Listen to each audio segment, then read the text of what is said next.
Okay, that one. Not too loud. Am I online, Mr. Redmond? I am. Live? Can they see me or just hear me? Okay. Got about three on there? Two. Okay. God bless the two.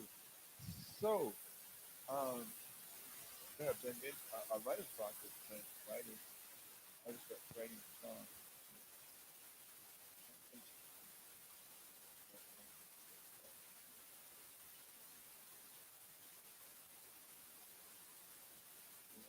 One thing about the hymn is that they're written from experience.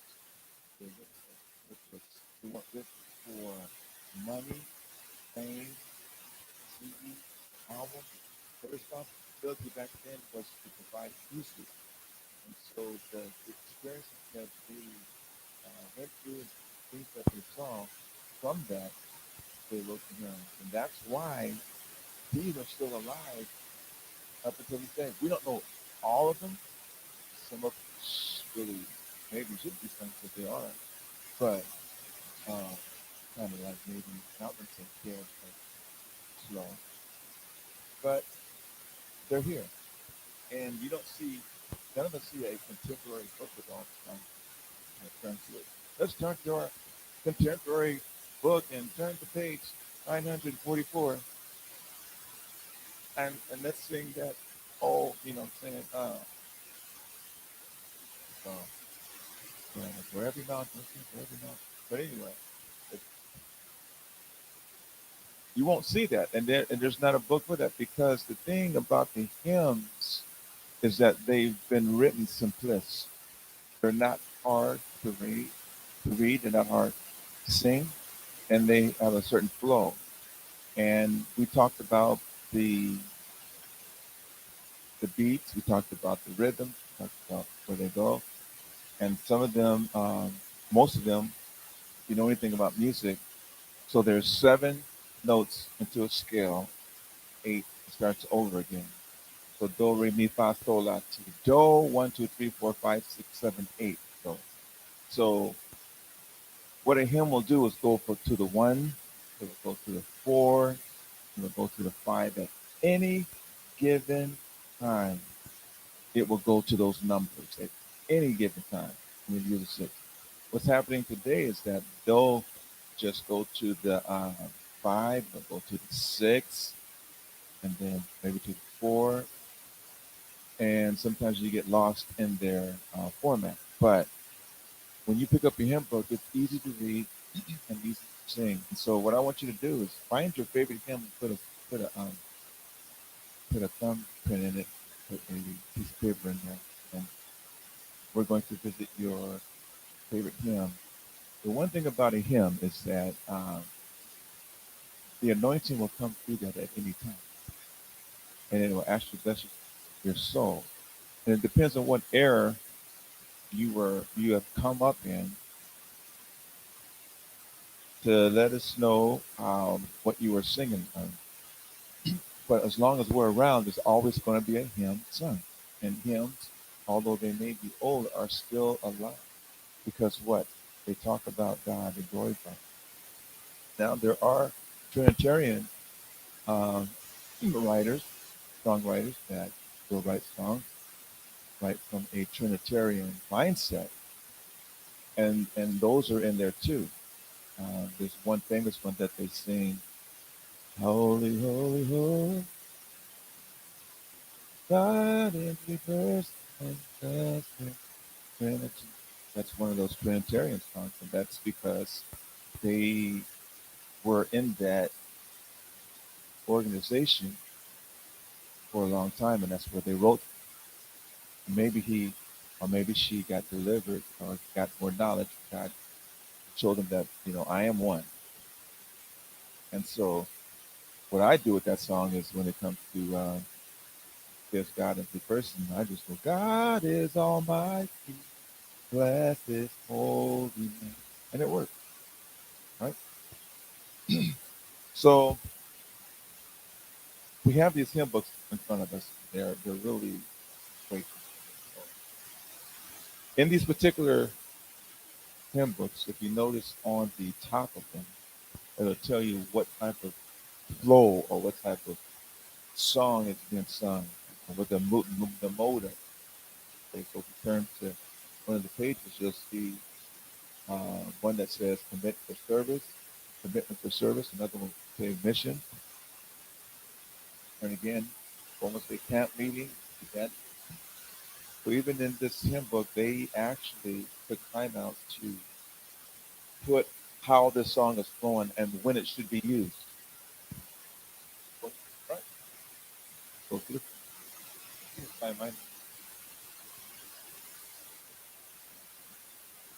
so if you go to the front of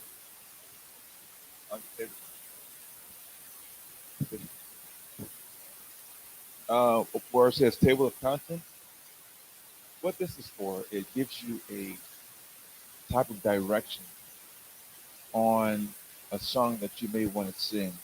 So let's say it comes to like an altar call, so it's what a song this will do, or a preacher will do, or a minister of music will do. They'll open up a hymn book, and then they'll look in there and say, what can I use? And then it will be upon that choice of song that will be sung. And so, can you see where a song can be used, in the contents? What we might use, what category for an altar call? Evangelism. Yes. What about Christian life? Christian life, Holy Spirit. So this is how we can use this. Even preachers, if they are looking for a song, and go to a hymn book and right there, and it'll kind of guide you. Not unless you know where your song is already in place. And let's go to the page right over where it says, "Oh, worship the King." If you look on the left-hand side, it says worship, and on the other side it says adoration and praise. So it's already giving you a heads up on what the song is doing, and the flow of it already. Oh, worship. All right, and we'll stay right there on this page because what I want you to look at is the who wrote it. All right, who wrote this song? Robert Grant. And then what about Franz Joseph? Hayden, is it Hayden or yeah, Haydn? What about him? What did he do? Okay, there you go. It's always the author that wrote the song, or the name that this first is the one who wrote the song, and the one who put the music will be on the other side. Now, if it's just the one name, that means they put the lyrics and the music together. And so that's what that means. So when you open up a hymn book, there's a lot of power in here, and it flows like that. Good morning, Brother Regas. Come on over. We got the book for you. And I only brought 5 for the special 5. I'm the fifth 5. Yeah. So find your favorite hymn and put a pin in it. So the first person will be the writer. The second person will be the one who put the song to it. Because in some of the ministries, they actually stayed in their lane. Now the artist of this of the writer of the song will give the musician maybe heads up on maybe a kind of a tune how I want to go it, or what they would do is leave it up to the musician to put the song to it. Now, if you look at this and you just read this for what it is, most of these are poems written. Period. Most of these are poems written. Now, if I get bored, let me know. I'll take a nap with you. If you want to take a nap, I'll take a nap with you. Just keep. I know you're still fine. You're fine. You're fine. Um, so the writer is writing from experience. The musician is like, okay, give me something to work with, and they'll work with. So they have to put a title to it. So go worship the King. Now, when you first open up a hymn book, and what is the first thing you look for? The first thing you look for the title. Yeah, look. No, no, no. I'm talking about when you open up and you use your song. What's the first thing you look for? Title of song. What's the next thing you look for?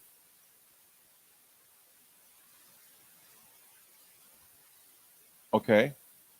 Um, what's more important, the rhythm or the key or the lyrics?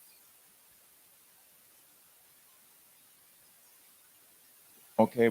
So how's the song flowing? So if I'm opening up a hymn book, the words aren't going to mean anything if I don't know what key it's in or if the rhythm or how the rhythm is being on this.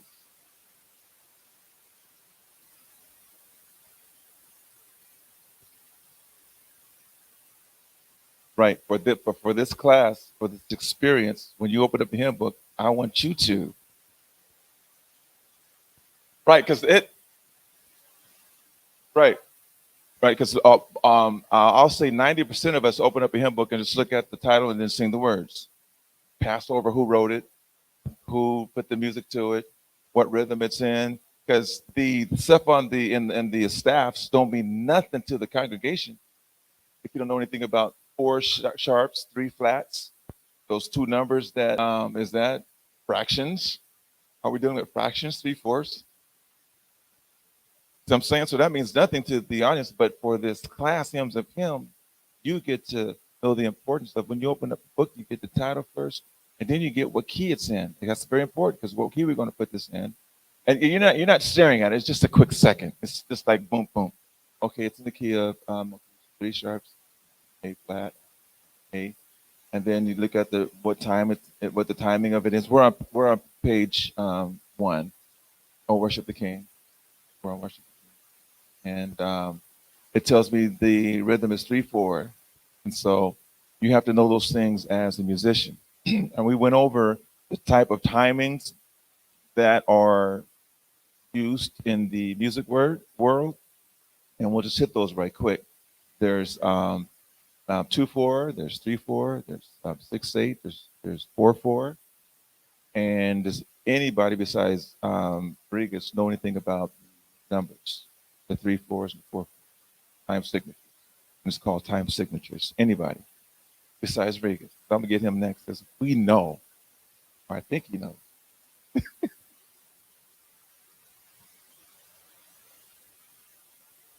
Right.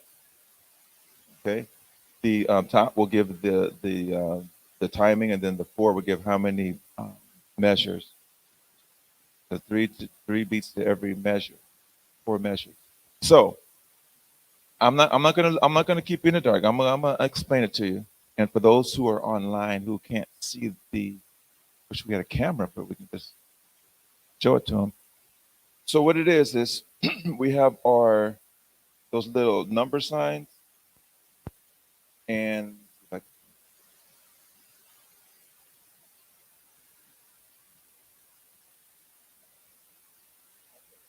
go to page 3, and we're looking on the left hand side on the staff. Where my treble clef is. Okay, you see where it's those two B's? You know what I'm saying, Dr. Worm? Those two B's right there. Those are called flats. All right, those are called flats. Let's go back to our page 1.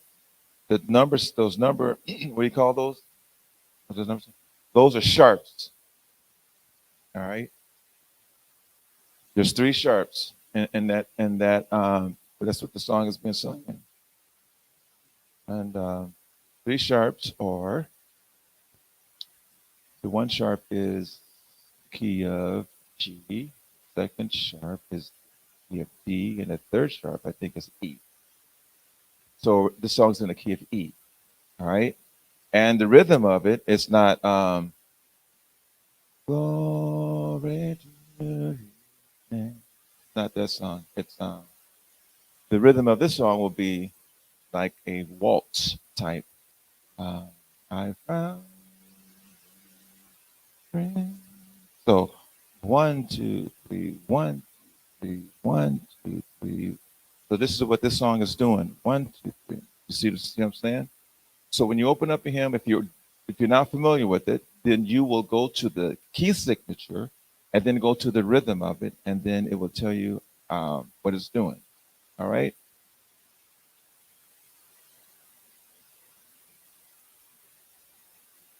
Okay. So let's find one. And if you have any questions, anytime.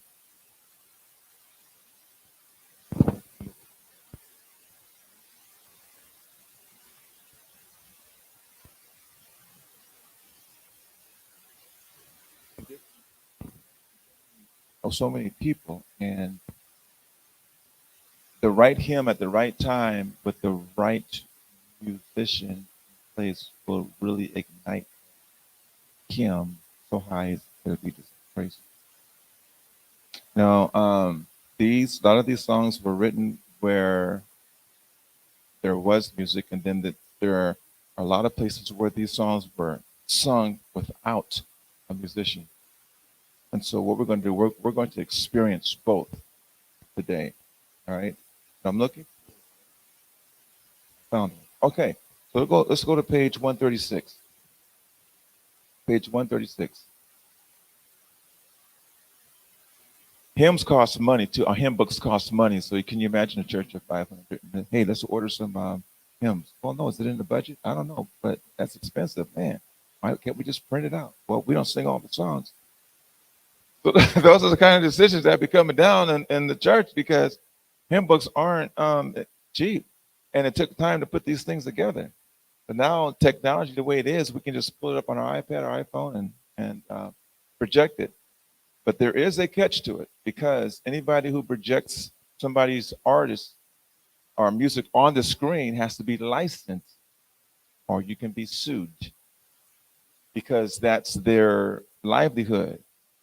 So there are companies, even videos. If you show a video of an artist on a screen, you have to be licensed through a company. They can come in and demand money from you and sue you. And so, we used to have the projectors that, they'll call it overheads or whatever. And we're going to put the song up. Yeah, boom, bam. Well, that's not, it's not easy to do these days. So whenever you see a song projected and you see the artists of that song, they're in compliance. All right, so we just can't do that. So be careful with that. All right, so on page 136, who wrote this song? And who put the music to it? What year?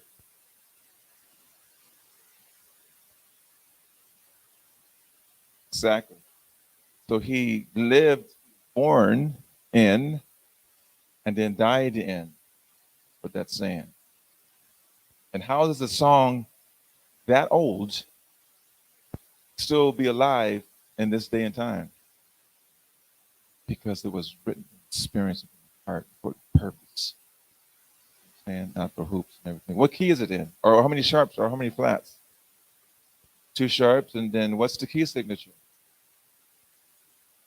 6/8. The rhythm. Count it out. Read for me. 6/8. What's 6/8?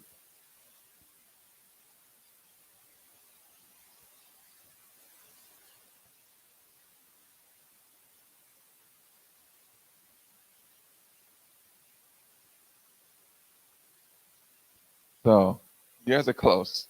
And the 8, there's no 8, it's 6. 6, that's number on top is 6. The number on the bottom is how many measures. So it's 1, 2, 3, 4, 5, 6. 1, 2, 3.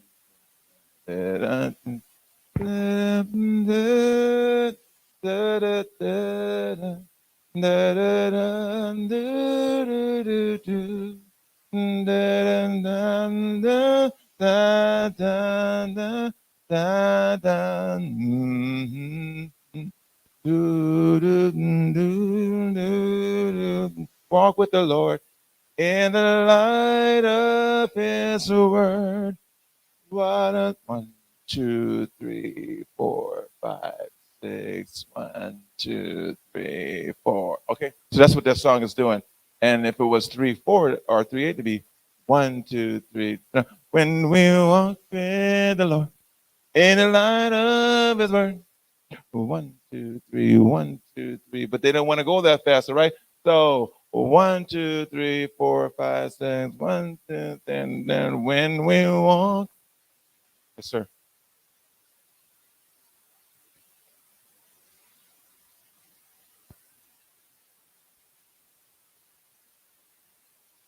Right,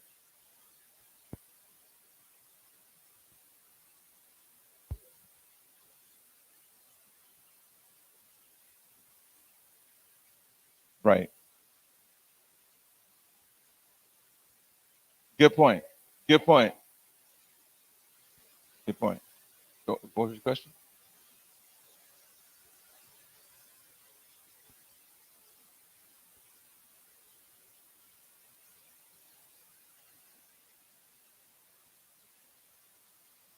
But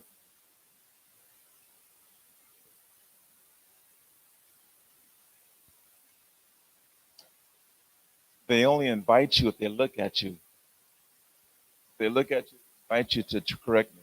Am I right? Am I doing it right? Or do it my way. Or if you right. Um, well, I'm making a mistake, but I'm already here, so I'm gonna keep going. That type of mindset. I know it doesn't sound right, but well, I'm messing up. My God, this conscience talking. My God, this doesn't sound right. And then there's an end that repeats itself, but they stop and then they jump in on the wrong rhythm on the first verse, and so it throws everything off.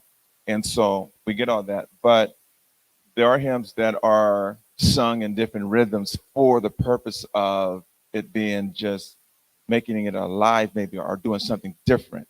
Pentecostal church will take it faster.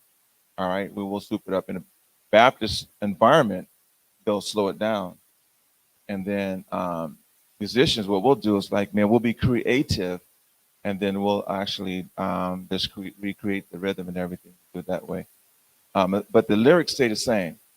All right, but yeah, there are some songs like I'll take.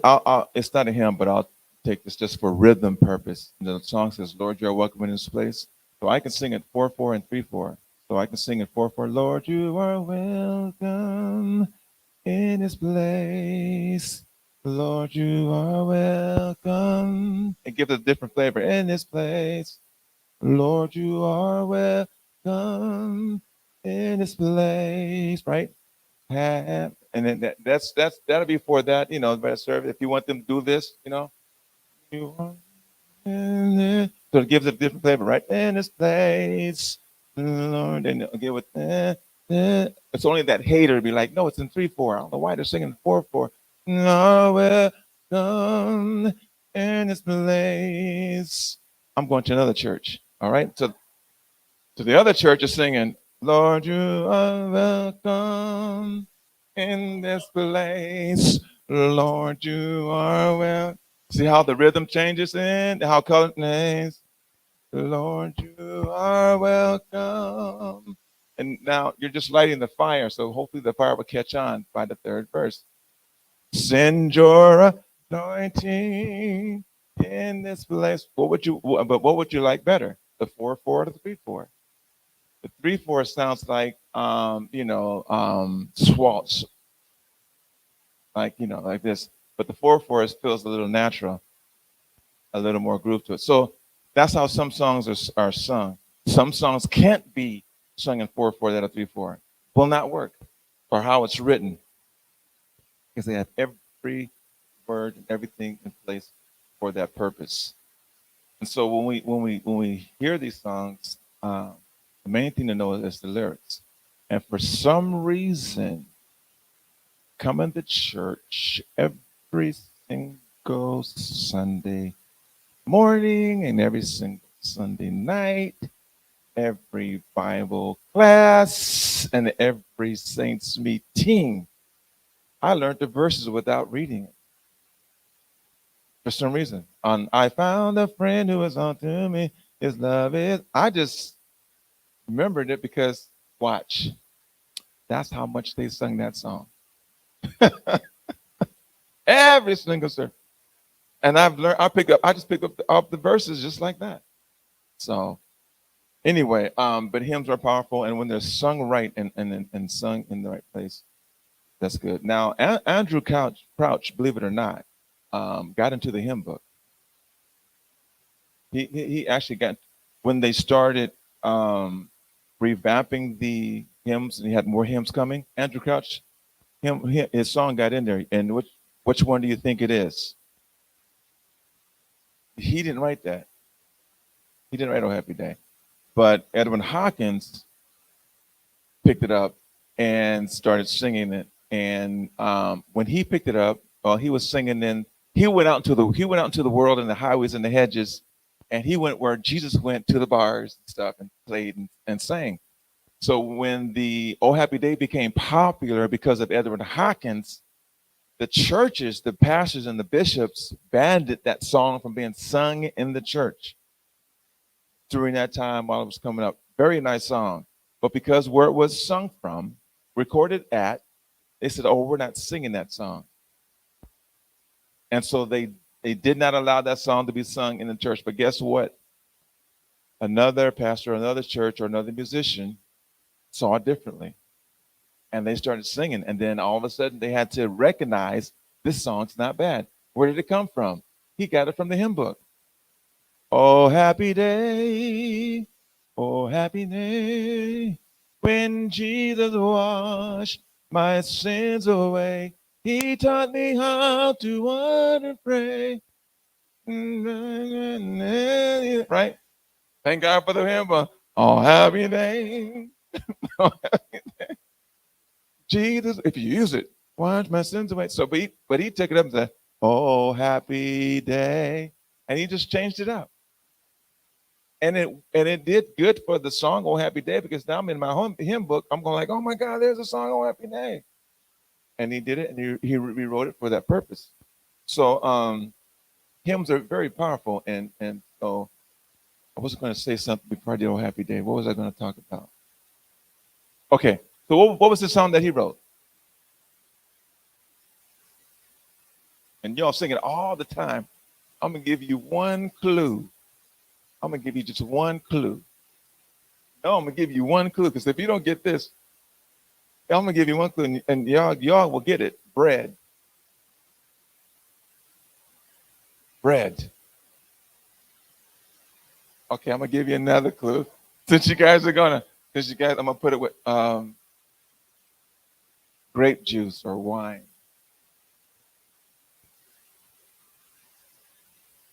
Oh.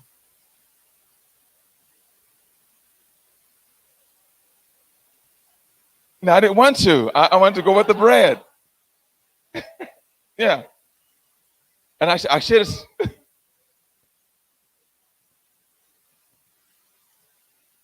Well, it's not in the song. It's where they sung it at all the time. That's what I left out. Whereas it's, but I didn't want to be that. I didn't want to be that blunt, you know. Yeah, I wanted to be in 6/8 instead of 3/4. You didn't mind. So yeah, the blood that Jesus shed for me got into a hymn book, and it won't be in here because it's after this that he did it. But that song became so popular back in the day. Exactly. And actually, he threw that song in the garbage can. He wrote it and threw it in the garbage can. Threw it away in the garbage can. His sister Sandra came and pulled it out. I said, "Bro, this is a nice song, bro. You should. This is a nice song. Come on, let's sing this." And thank God for Sandra, his twin, to pull that song out of the garbage can, and it's how big it is. Everybody sings it. Every organization sings it. Across the world sings it. The blood that Jesus shed. So he got into the hymn book. So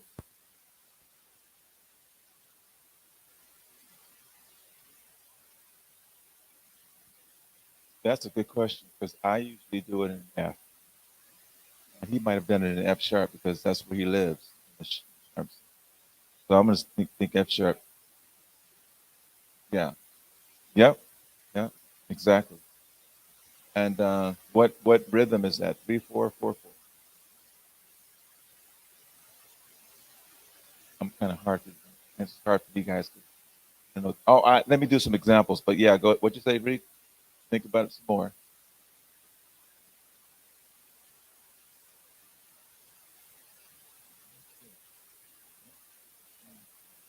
Or It could be 3/4. It could be deeper. One. Yeah. It could be 6/8 or 3. Eh, oh. So so 3 plus 3 is 6, right? 3 plus 3 is 6, right? So that's not going to ever be a 4/4 or a 2/4, whatever. It's going to be in that type of mindset that swaltz. I mean, waltz. Yeah, swaltz. Who swaltz? Like, yeah, waltz.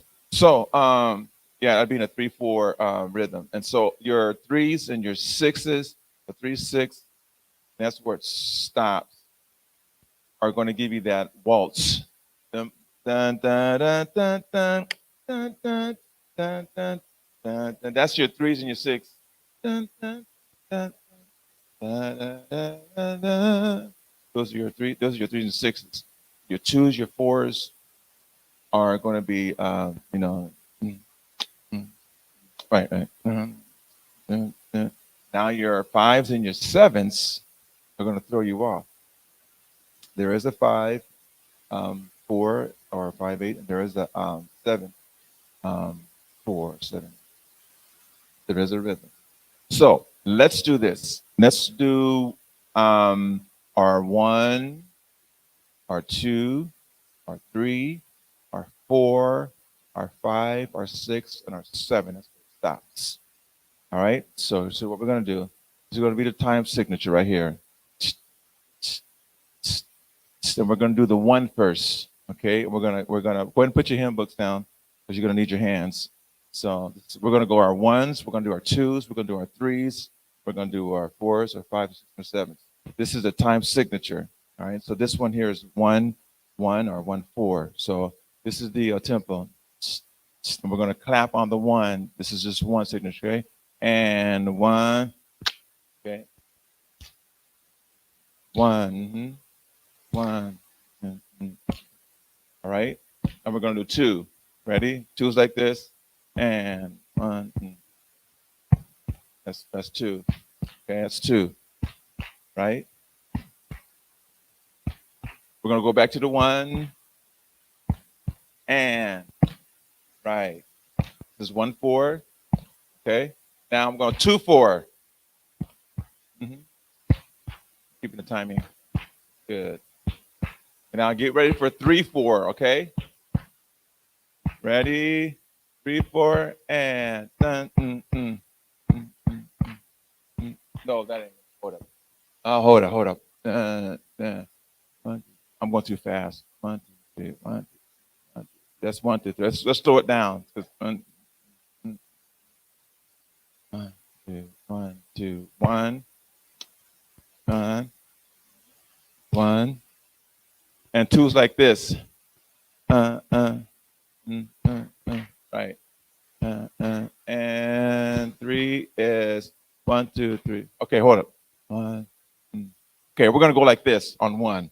We're going like this on 1. Okay, we're gonna do 1 like this. I'm doing it wrong. Okay, this is 1, 1, 1. 2 is like this. Dun dun dun dun dun dun dun. This is 2.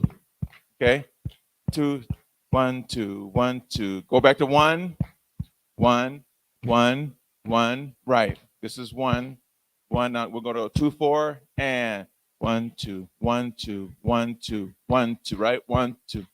Let's go to 3, and 1, 2, 3, 1, 2, 3, 1, 2, 3, 1, 2, 3, 1, 2, 3, 1, 2, 3, 4. 1, 2, 3, 4. 1, 2, 3, 4. 1, 2, 3, 4. 1, 2, 3, 4. 1, 2, 3, 4. 1, 2, 3, 4. 1, 2, 2. 2. Right. 1, 2. Go to 3, and 1, 2, 3. 1, 2, 3. 1, 2, 3. 1, 2, 3. 1, 2, 3. 1, 2, 3. 4.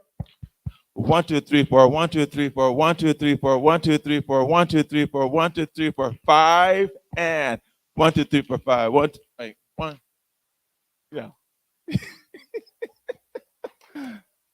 5 is 1, 2, 3, 4, 5. 1, 2, 3, 4, 5. 1, 2, 3.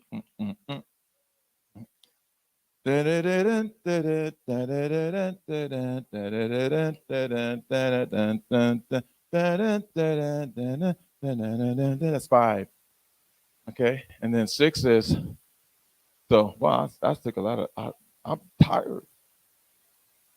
But anyway, that's your rhythm. So if we go a little slower, if we do the real slower, one, one, one, and we go to 1, 2, 1, 2, and we go to 3, 1, 2, 3, 1, 2, 3, 1, 2, 3, 1, 2, 3, 1, 2, 3, 1, 2, 3. We go to 4, 1, 2, 3, 4, 1, 2, 3, 4, 1, 2, 3, 4, 1. We're already fast. If we go fast and 1, 2, 3, 4, 5, 1, 2, 3, 4, 5, 1, 2, 3, 4, 5, 1, 2, 3, 4, 5, 1, 2, 3, so anyway, those I said all that and did all that to say that your key signatures are like that. That's what it is. Okay. And if you want to know more, just go to your YouTube and it will bless you. Want to know more? The key signatures are the where the sharps or the flats are. Yes, ma'am. And there are 7 sharps and 7 flats. So a sharp, like a C sharp, right, can be also known as a D flat because they serve the same key. So if you're going up this way, if you're going to your right, it's a sharp. If you're going to your right on the keyboard, if you're going this way, so if you guys are going this way, it's a sharp. We're going up. And if you go this way, it's a flat. If you go down the scale, so if your air comes out of your tire, it does what? It goes flat. If you're going down, it's flat. So this is just for information. Make you want to play, don't it? Don't you make want to get into some music, right? Right? All this expensive teaching right here that we charge for, I was getting afraid. Won't he do it? Because he's got a cash app. That's right. Okay, okay. We'll just let that slide on by. Just keep on doing it, Lord. We don't need. So anyway, so what we're going to do in this segment is we're going to visit the how it feels without a musician. What we're going to do is kind of feel it with the musician. Now, we've heard in services, we don't need no music. We don't need no music. Now, they don't really mean any harm. But sometimes if musicians are in their feelings, they'll get crunched. What do you mean we don't need no music? Well, I can go home. No, this doesn't mean at that time. They're not saying it right, but we have that forgiveness in our spirits. We love the Lord. We're coming here. We're humble. We don't need no music. Okay, we're obedient. We stop.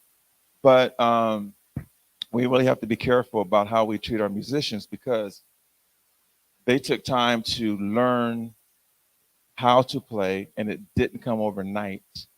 And it took time, sacrificial time. I would come home after. Actually, I would come down the stairs after my brother would play his lessons that he had was being taught by the teacher. He would come home and start playing. And so my mother had already prayed for me in her womb for me to be the minister of music. Already in her womb, she prayed that. And so I'm hearing this. So I come downstairs, and what my father did is he put instruments in the house to get us excited about playing. So there was a piano there. So I would come down there and I would start doing this on the piano, back and forth, back and forth.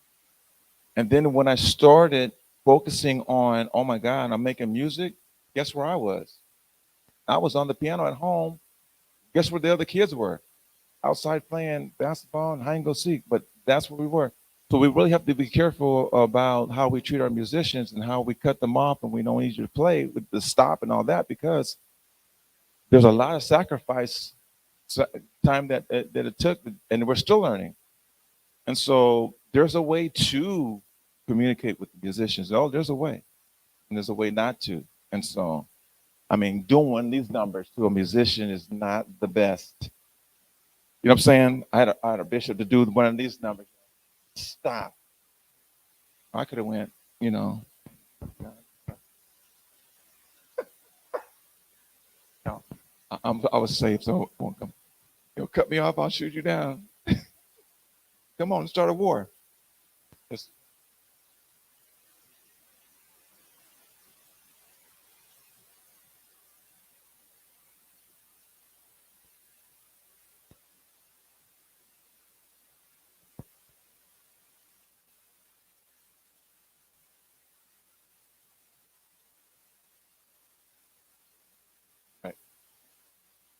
Right, right, right.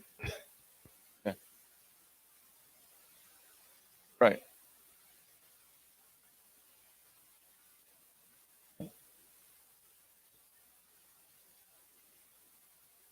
Exactly, and that helps us out a whole lot and gives us clear direction on where to go.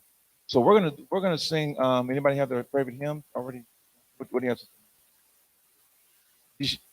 What do you? Okay. Visit I Surrender. What page is that? Let's all turn to our hymnals to page 362 as we go into this thought. 362 is after John.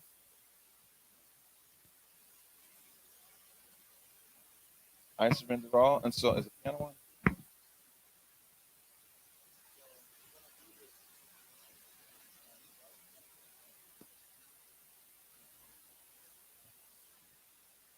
Oh, to Jesus, I surrender. Oh, to Jesus, I surrender. So, this is what we're going to start. Oh, okay, this is we're in congregational, right? Okay, let's sing.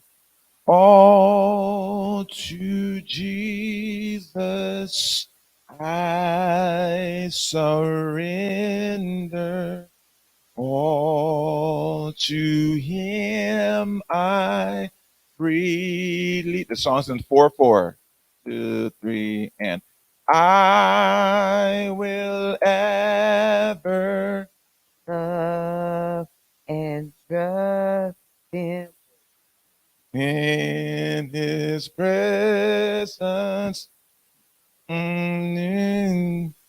Oh, I surrender all. Oh, I surrender all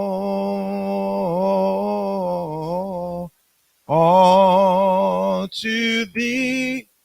Y'all reading it like you don't even know it. That's okay. Savior. I surrender all. How did that feel? Kind of. So this time, before we go to our the keyboard, let's talk it through. All right, as a poem. Let's do the second verse. We're going to read it to as a poem. Ready? Go. All to Jesus I surrender. Humbly at His feet I bow.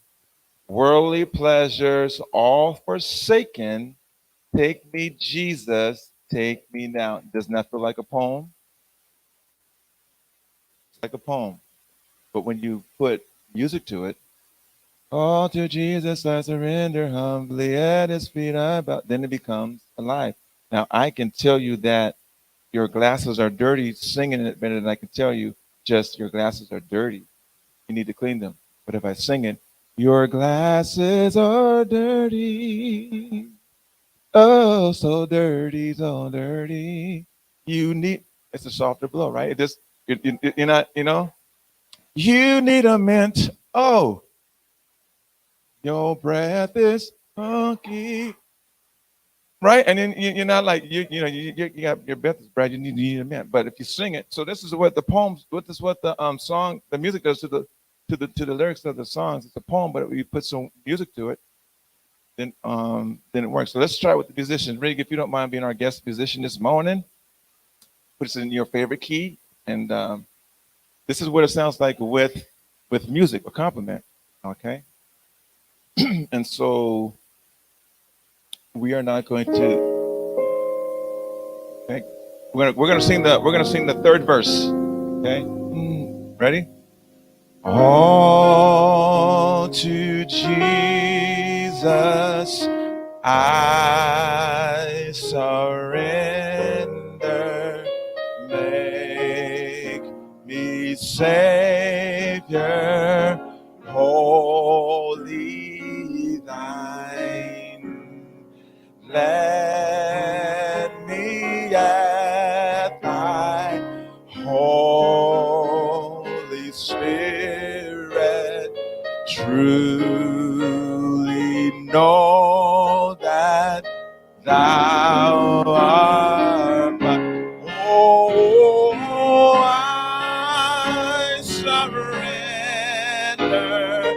I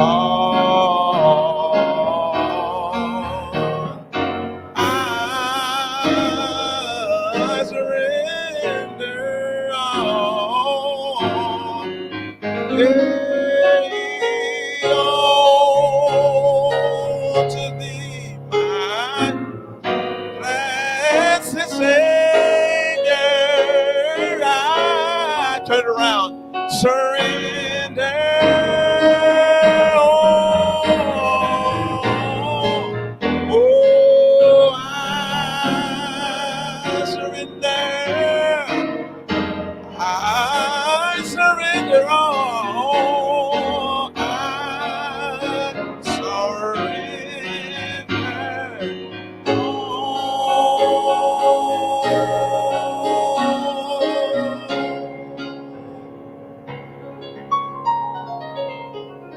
Beautiful, beautiful, exactly. That's how it's been. Now you see how we work networkly. Talking about we don't need no music. You don't know what you're missing. I was able to take it to another level because I had some help. So anyway, this is what it is. It is 9:45. It's our time is up. And if you had your um, finger on your favorite hymn, we can get it next time. All right. Oh,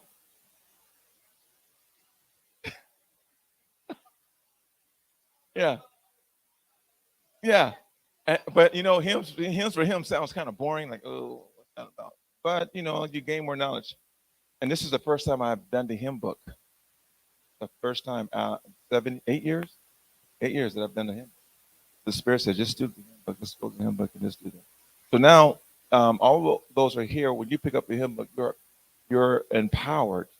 You have knowledge. We're destroyed by the lack of knowledge.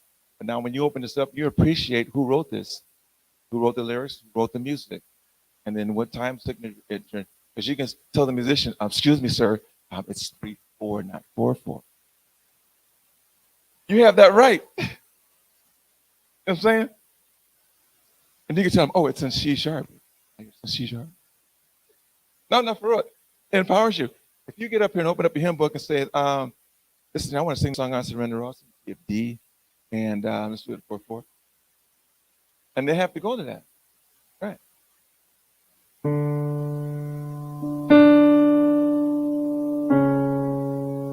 See?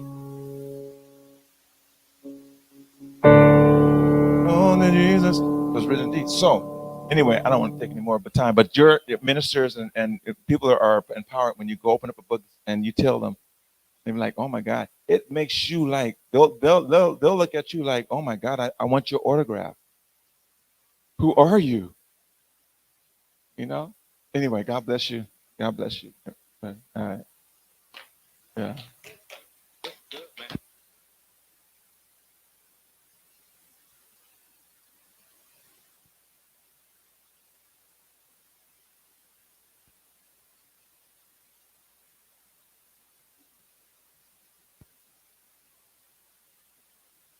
Yes, that would be ever so wonderful.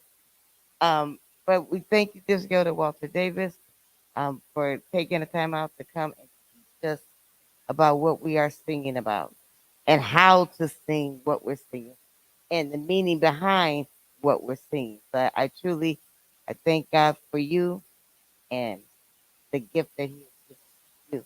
Amen. So at this time,